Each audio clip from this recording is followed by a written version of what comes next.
In this installment of the Extended Forecast, I sit down with the one and only James Spann, a broadcast meteorologist in Birmingham, Alabama, with decades of experience covering severe weather outbreaks, helping to save countless lives. James is perhaps best known for spending half a day continuously on air during the generational tornado outbreak of April 2011, which spawned 62 tornadoes across the state.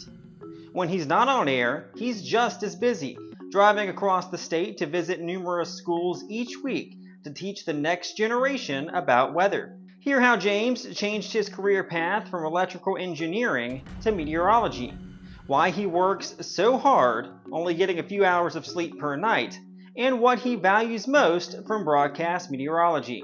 We also discuss ways broadcast meteorologists can better serve their viewers and what's next for the field of meteorology. We talk about so much in this fast-paced interview. Join us for the fun conversation. Thank you, James, so much for taking the time to talk to me today. How's your week been going so far, and what's it looking like for the rest of the week? Oh, it's just wall to wall fun. I sleep 3 hours a night between 1 and 4 a.m. and basically work 4 to midnight, and it's great. I can't wait to get up and go to work every day. Can't wait. Feel better than I felt when I was your age. So it's one of those things, you love it so much you don't mind the lack of sleep and the kind of crazy hours to it. Yeah, it's my wish for everybody that they enjoy what they do, like I have for all these years. I've done this for 47 years. And, it's sure some days are hard, but listen, I'm doing what I love to do.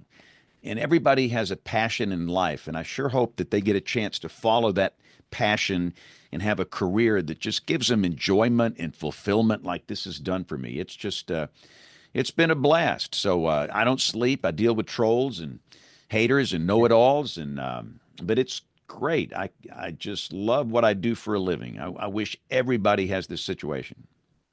Yeah, it's one of those things where if you can find something that you love that also kind of helps to pay the bills, it's the best of both worlds there. Yeah, yeah, it is, and also you're helping people. I Hmm. consider professional meteorology as kind of a ministry, a way to help people, and that we can literally help be part of a process that can save a human life. And Yeah. how many people can say that in their job? Some can, but it's pretty fascinating to me. And I take the whole, severe weather thing pretty seriously. I mean, my main position in life, it's mitigating loss of life during high impact weather events, especially tornadoes. That's what we do here. And we have to get better. We've got a long way to go. And I tell you what, as you get older, you learn what you don't know. There's a lot of things we don't know, and there's a lot of things we can't do, and we have to be better at that. Yeah, and you're talking about tornadoes and severe weather. I won't touch too much upon it because you talked about it hundreds of times in the past, over the past 14 years, but I'd be remiss not to at least bring it up briefly. This past weekend marked 14 years since that major tornado outbreak back in 2011. What did you learn from that day that you still use on a daily basis today? Well, here's what we learned. What we know is, at least let me rephrase that. What I Okay. know is not enough. Mm. In that my background is purely physical science. My first major in college was electrical engineering. And from there, I changed into meteorology. I've never taken a course in communication. I've never taken a course in behavioral science. And that's what we're missing. We're missing the messaging. We're missing the understanding of how people behave. We're asking people to modify their behavior during a tornado outbreak. And on that day, we had 62 tornadoes and 252 people died in my state in one day. Most people around the country don't even know this day happened. And the warnings were excellent. The physical science could not have been better. In some cases, the lead time was 30 minutes or longer, which is very rare. But all these people died, and these were precious people that died. And we just have to integrate social science into physical science, take this interdisciplinary approach. And I think we're doing that. I've learned a lot from social scientists over the last 14 years. And just real quick, the number one reason people died was the siren mentality. I don't know what it is. There's a lot of people in this country that honestly believe in their heart they're going to hear some magical air raid siren. like something from World War I before a tornado. So you're sound asleep, 3 a.m., raging storm, and you're going to hear some siren 5 miles away. Of course not. And we've got to stop that and move on past this siren thing. I don't know. Some people they have this fascination with them. It's odd. I'll watch TV reporters and the news anchors will ask them, "Are you hearing the sirens?" Well, no, they won't. They might, but listen, that's a bad question. Hmm. So that's the number one reason people that died. And the number two reason was the lack of helmet use. Most people that die in tornadoes, it's blunt force trauma above the shoulders. And we have to be better at messaging the fact that you need to pop on a bicycle helmet. Or if you have kids that play sports, a batting helmet, a football helmet, a motorcycle helmet, something that can really, really help offset the loss of life. And the other problem, it's ours. And I'll stop. I could go on for a long time about it. You got me teed up on that one. The other big problem was on our back. The false alarm ratio was out of control. And I'll shoot straight with you. It's out of control today in a lot of places. The false alarm ratio in Birmingham from the Weather Service in Birmingham here in 2011 was 0.83, which means 83% of all tornado warnings were false alarms. And so people, it's cry wolf. You hear warning after warning after warning and nothing happens. You're not going to do anything. I don't blame them. And that was a problem from us in the professional weather enterprise. And so and of course, I don't issue the warnings. The Weather Service does that, but we were obviously very close partners and we challenged each other. Let's go back to some basic science here. And I will tell you that Birmingham is leading the way in getting that FAR down. The FAR now is about a 0.29. I never thought it'd be that low in my life, 29%. But you've still got some Weather Service offices today where the false alarm ratio is almost at 0.9. And it's almost like they want to brag on it. Hmm. It's like, we're better than that. We're better than that. And if you warn people over and over and over and over, it's like we have a warning addiction problem in the country. And listen, the things we can't control, it's really bad. If you go to TikTok and YouTube, which is where most people get weather information now, every time it rains, it's an extremely dangerous code red weather emergency. This has never happened before. This could be something we've not seen in 50 years. It's just a routine thunderstorm day. Hmm. And people are so sick of this. We just got to stop the hyperbole and get that FAR down. Yeah, they become so desensitized to hearing about, oh, it's another dangerous outbreak of severe weather, whether or not it actually is going to be. And so they kind of don't take it as seriously, like you mentioned. And in some cases, that can unfortunately cost them their lives. But as far as you mentioned about social media, there are good things and there are a lot of bad things to it. With these people out there pushing their wanting to get clicks and wanting to get engagement, how does that make it difficult for you to push the truth out there, the facts out there versus the maybe not so factual information that's getting more shares than you might be getting? Well, let's get real. First off, you got to admit these professional broadcasters got a problem. These big boy broadcasters, they're demanding their meteorologists call these code red weather emergency, first alert, first alarm, stick your head between your legs and kiss it goodbye days for just routine days when it's raining. So it's got to start with the professional old school broadcasters. This is insanity. I've seen stations call these code red weather emergency days for a foggy morning. Are you kidding me? But when it comes to the social media guys, first off, we have to understand that many of them do a darn good job. Hmm. Now, not all of them. You got some bad actors over there. You got some garbage, but a lot of them do a good job, and they reach a whole lot more people than old school broadcasters. What I've done for all these years, it's a product of a bygone era. And we have to admit that the Ron Burgundy days are over. Good evening here, and you see people popping up that are becoming YouTube stars, weather entertainers, and what they've figured out is how people consume media today, and they're there when you need them, and they're providing a good product and service, most of them. And so we have to, I just see a lot of jealousy from these old school TV people. Forget the jealousy. Maybe you need to learn something from these guys. But yeah, there's some horrible people, horrible, horrible actors.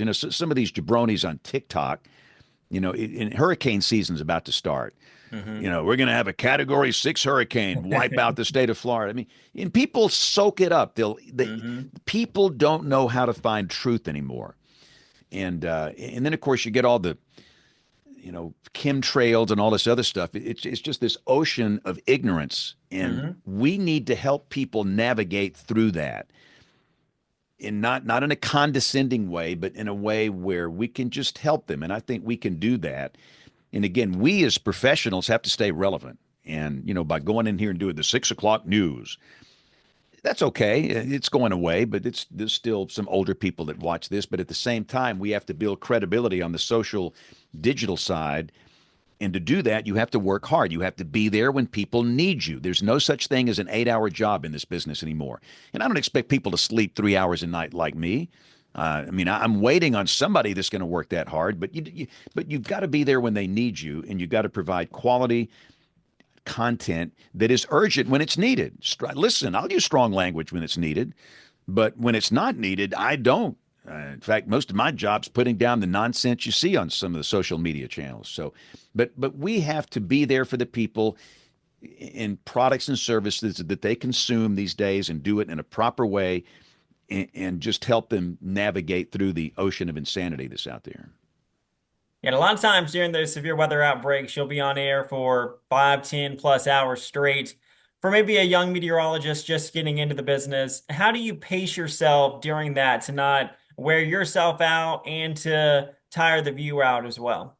Well, the problem we've got now is that leading up to a high impact event, the days leading up to it, that in itself will wear you out. Mm-hmm. You can start to see evidence of a high, very meaningful impact type tornado day, a week in advance. And once you get within 3, 2, 1 day of this thing, I mean, you're constantly doing updates and answering questions. You'll have hundreds and hundreds of questions that people want that we need to respond to. So you have to be careful. By the time you get to the event, you've got to have something left. You've got to have a little gas in the tank, because you've got to be at the top of your game when tornadoes are flying around here. You've got to have a firm knowledge of the geography, the microclimate. You have to understand the culture, the people that you're serving. And during the event itself, it's, in my case, I'm so busy, I don't have time to get tired, which makes no sense, but I don't have time to think about fatigue. I don't have time to think about the emotional impact of the day if it's going to be an historic type event. I'm so busy because I've got 6 chat sessions from the National Weather Service open here.